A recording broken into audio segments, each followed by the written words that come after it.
강정과 더불어 이 사회가 대선 이후에 고통스러워하는 일들도 더 많아졌고 절규하다가 자신의 존재를 펴어버리는 일들도 벌어져 있습니다. 좌절과 절망에 잇따르는 아픔입니다. 그러나 호사다마 즉 좋은 일에는 나가 많이 힘나는 말처럼 상황이 최악으로 보이지만 새벽이 열리기 전 짙은 어둠이라 생각하며 우리는 새로운 희망을 가져야 하겠습니다. 청나라 1대 왕이 홍표시라는 사람입니다. 명나라가 최후의 일전을 앞에 다시 그의 박상가가 갑자기 일어났습니다. 그 바람에 산에 있던 바람과 소리며 방천들이 모두 쏟아지고 말았죠. 그 때문에 홍표시는 아침을 걸을 수밖에 없었습니다. 그럼에도 홍표시는 그 순간을 무릎을 탁치며 이렇게 생각했습니다. 됐다. 이 싸움에서 우리가 이겼다.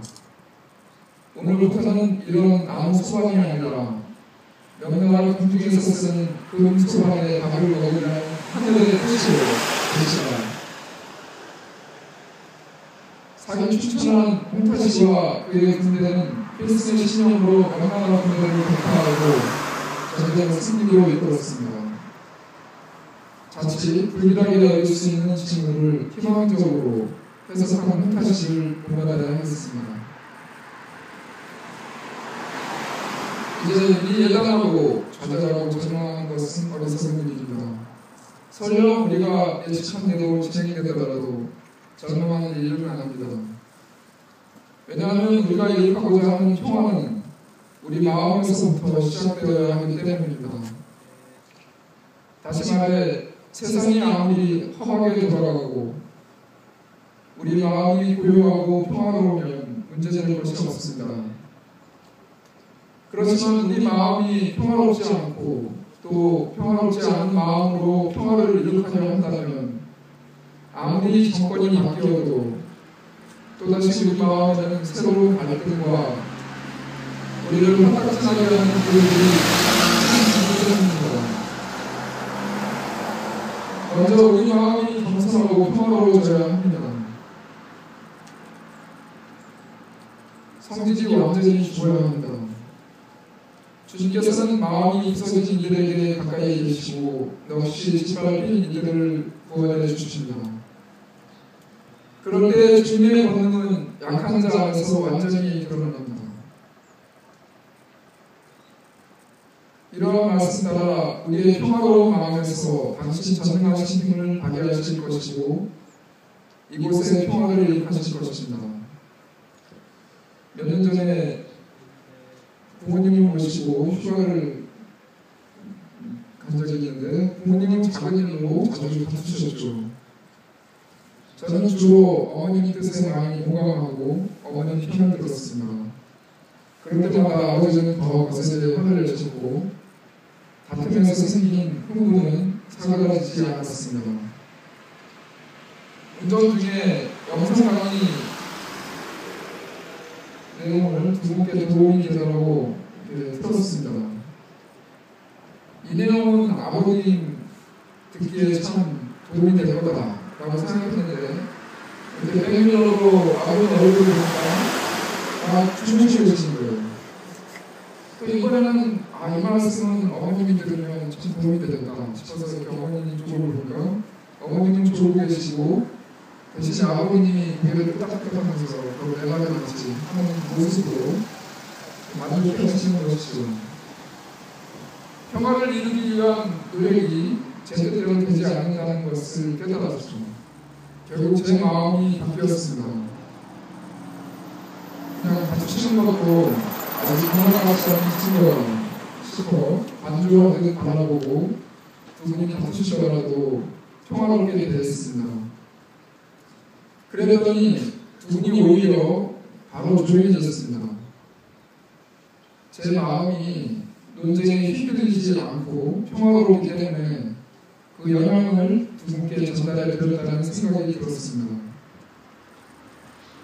평화에 집착하면서 섣불리 다툼이나 분쟁을 막으려 하지 말고 우선 내가 평화로워야 하고 내가 기도하는 마음이어야 한다는 것을 깨달은 것이지만 혼란, 다툼, 그리고 분노와 불의마저도 먼저 평화로운 마음으로 품어버려야 한다는 것입니다.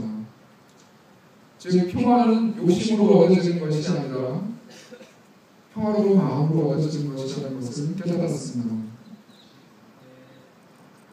예수님은 그 교훈을 전하십니다.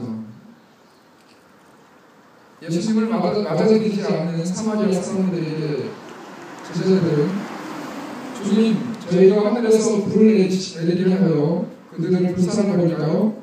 하고 물었으나 예수님은 그들을 꾸짖으십시오. 이 뒷부분에 불과 같은 성경에서는 여러분과 성인이 성경 원전에 없는 당신의 묵상을 청구합니다. 성한 사람에게는 의사가 필요하지 않으나 병자에게는 필요하다. 나는 의인을 부러워한 것이 아니라 죄인을 부러워했다. 이 구절을 청구합니다. 예수님은 평화를 이룩하려고 시작하시고 평화를 욕심내지 않으셨습니다. 다만 예수님은 평화 자체셨습니다. 유대 종교 지도자들이 보낸 무리들이 예수님을 붙잡으러 갈 때 그들을 칼로 막으려는 사람에게 칼을 펼쳐지게 도로 꽂아라. 칼을 잡는 자는 모두 칼로 망하노라 라고 하셨습니다.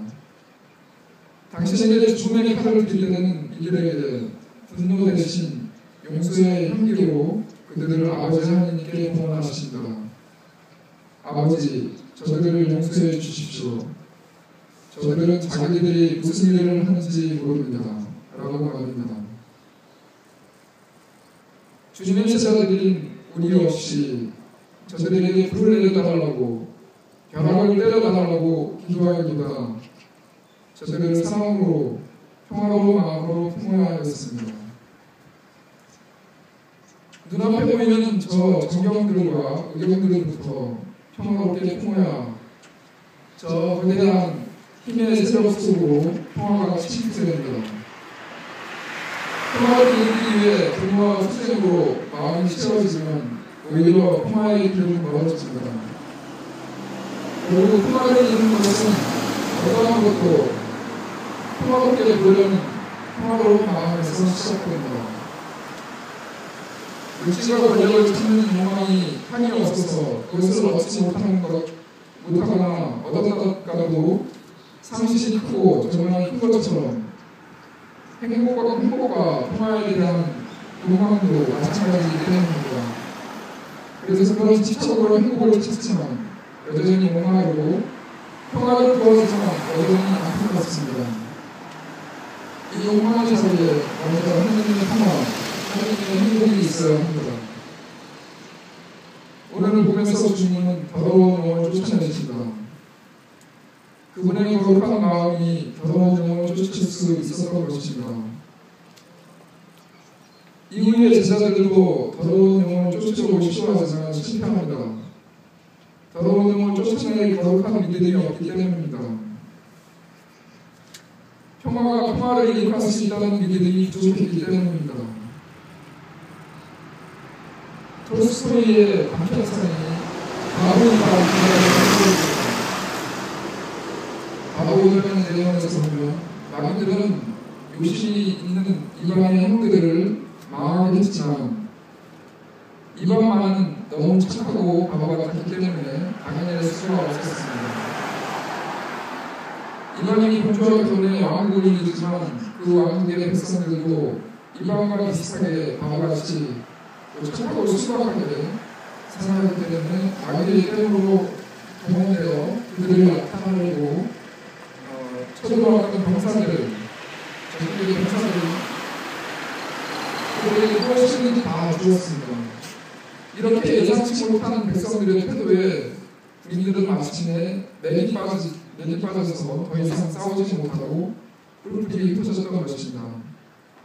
결국 바보 이방을 굴복시킬 수 없음을 알게 된 악마들은 도망칩니다. 새롭게 이곳에 평화를 심기 위해 또한 전쟁을 준비하는 군대라는 더러운 영의 집단을 쫓아내기 위해 이제 우리는 무엇을 해야 할까요?